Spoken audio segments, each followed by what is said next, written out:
Bismillahirrahmanirrahim. Excellencies, distinguished representatives of the UN, member state, and civil society organization. Minglaba. This Burmese greeting means, may you be blessed. Before I continue, I humbly invite you to a brief moment of silence to honor the countless Rohingya men, women, and children whose lives have been lost to violence and persecution.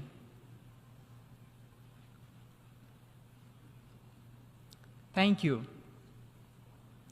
Today, my first message is for those watching me in my country, Myanmar.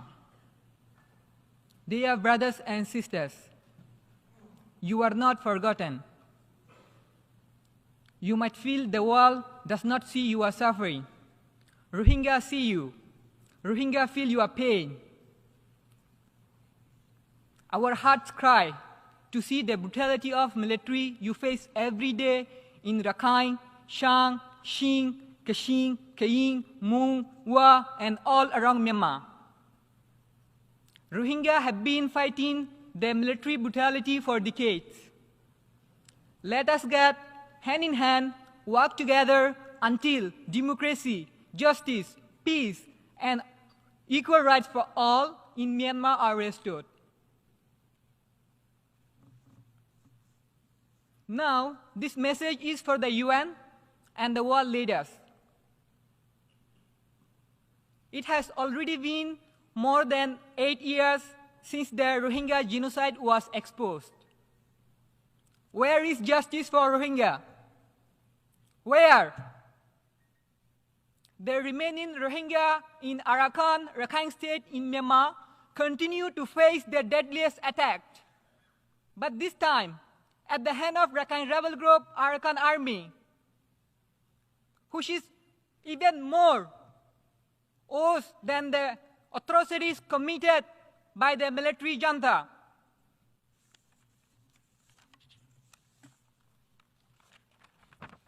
These people were killed in a drone attack by the Arakan Army on 5th August 2024.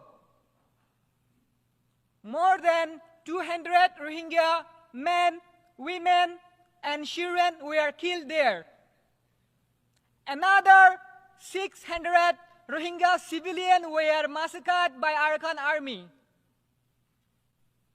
These are not isolated cases. They are a part of a systematic campaign.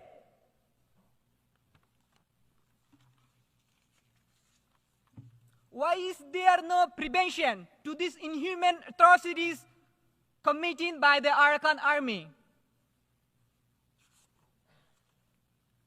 We see there are some lobbies and there are some people who promote the solution of Rohingya as legitimizing Arakan Army.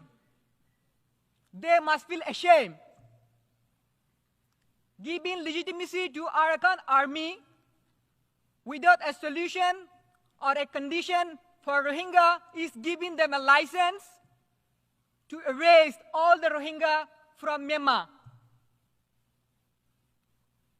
There was a dialogue process between the leaders of Arakan Army and some Rohingya youth in the camp. I was a member of the Rohingya delegations.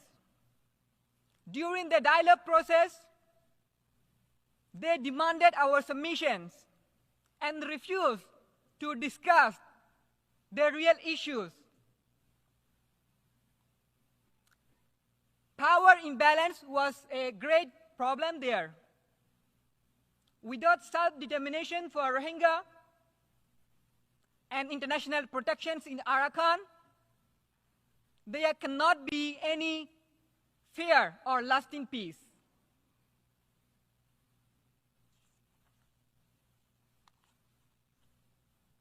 Any initiative about Rohingya without the Rohingya in the camp, from decision making to nation building, is unsustainable and unjust. The UN must mobilize resources to empower Rohingya. We are not just victims. We have the potential to make a difference. Take me as an example. I fled Myanmar during the 2017 military genocide, and I was in the refugee camp in Bangladesh for 7 years. Understanding the importance of education for Rohingya, I applied to more than 150 universities all around the world.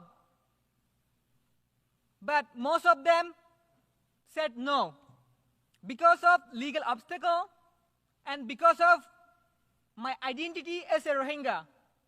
But I didn't give up. Today, I am a student at New York University, making history as the first Rohingya from the refugee camp in Bangladesh to be studying here.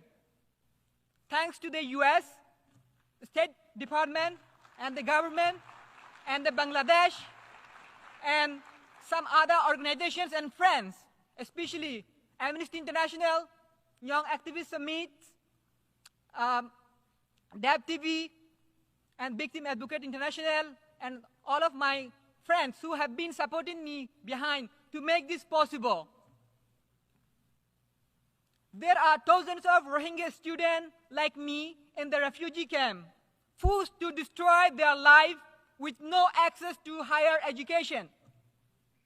Why does the world care so little about that? Why is there no initiative to support Rohingya students? Imagine, I came all the way from the refugee camp to the New York University, and I may have to stop my studies from the next semester because of not having financial support. It is not a big burden for a university to offer 1 or 2 scholarships to Rohingya students per academic year.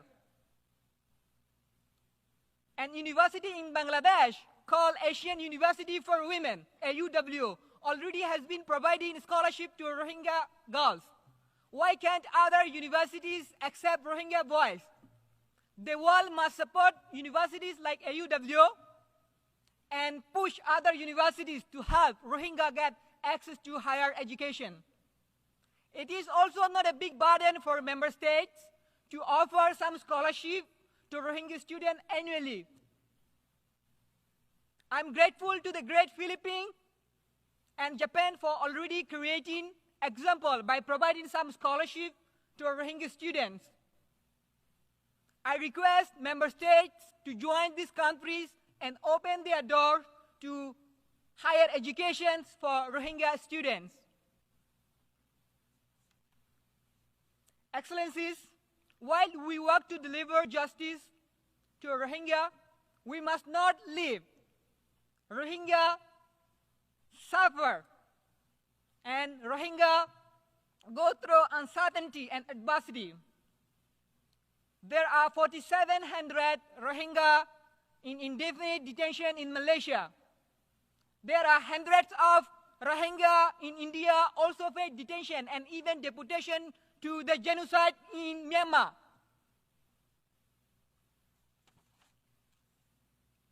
Again, no, I want to remind everyone that the world urgently needs to prevent the ongoing genocide against Rohingya in Arakan before it is too late.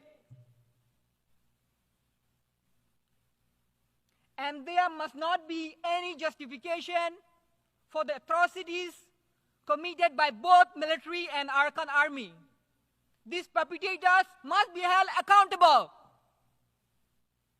Rohingya in Myanmar, Bangladesh, Malaysia, Indonesia, and other countries in the regions are in great need of protections and humanitarian assistance. We want ASEAN to play a role to be helping these people.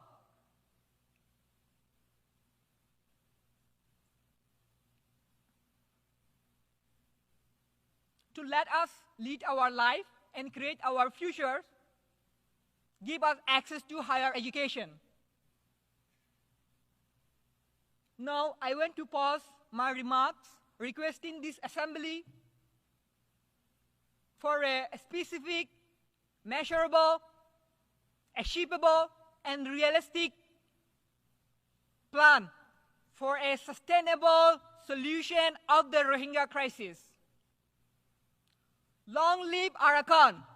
Long live Arakan! Long live Rohang! Long live Rohang! Thank you. Thank you so much.